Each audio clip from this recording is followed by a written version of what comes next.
Hi there, this is Katy Groves, and in this video I'm going to attempt to explain a type of CIA operation that I was forced to participate in as an MK Ultra slave. This is stuff that I'm actively processing right now, and so this may be difficult for me because I'm going to try not to get sucked into the trauma and rather give an objective description of what happened in a more linear way. The particular memory that I'm focusing on right now involves a teenage boy who I was forced to engage with while I was an MK Ultra slave. This boy was not an MK Ultra. A family member of his, however, witnessed something involving people who were. And I'm not going to go into details about that, but it was bad and high profile. And that made her and this boy a target. Because at least she knew stuff that she wasn't supposed to know. And by default, this boy, as a family member, was not trusted. The CIA did not trust that he didn't know something too, even though, to my knowledge, he wasn't there. So they had teenage MK Ultra slaves befriend the boy, get to know him, and do lots of drugs with him. And not just any kind of drugs, but drugs that would permanently brain damage him.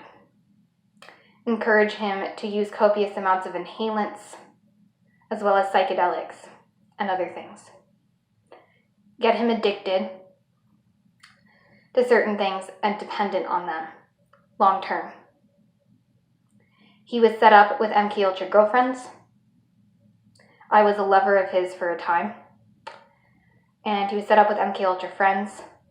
And I don't have all the details on this, but I think he was set up also with MK Ultra jobs, as in he was set up to work in seemingly regular jobs and businesses that were actually run by MK Ultra people, so he was constantly being watched.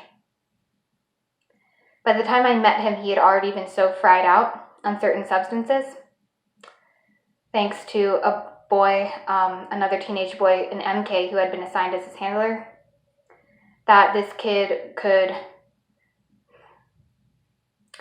have a conversation, but he was already very damaged. Hold on, I have to scratch my eyebrow, sorry. I try not to scratch my face or touch my face because I don't want to trigger anyone. This boy was one of the sweetest kids. He did nothing wrong. The whole reason that this family member of his had witnessed something was because that person was really broken and involved in things that had quite a negative toll on the kid. And his life was already bad enough as it was. To watch the CIA decimate it in such a disgusting, covert way, and long-term way, in a way that this kid himself internalized as his own fault, having no idea how deeply he was being manipulated, having, I would assume, no idea who any of these kids were.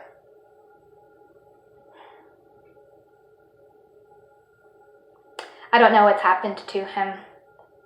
Last I spoke to him, I was still in all that stuff, and he was addicted.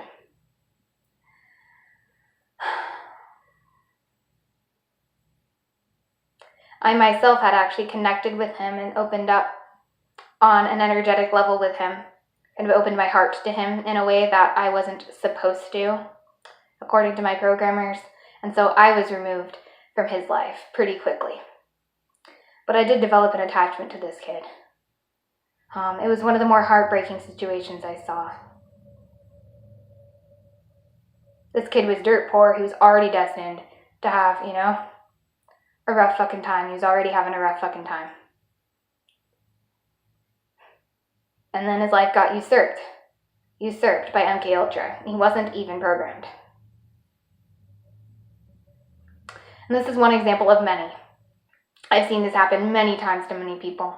I spoke in a recent video about the blackmail and the murder of organized criminal competition in the CIA. That when, or by the CIA, that when people try to run criminal organizations outside of the CIA's control, they're liable to get blackmailed or killed, and how I was forced to participate in that. But whenever innocent children are involved, it's just so much fucking worse.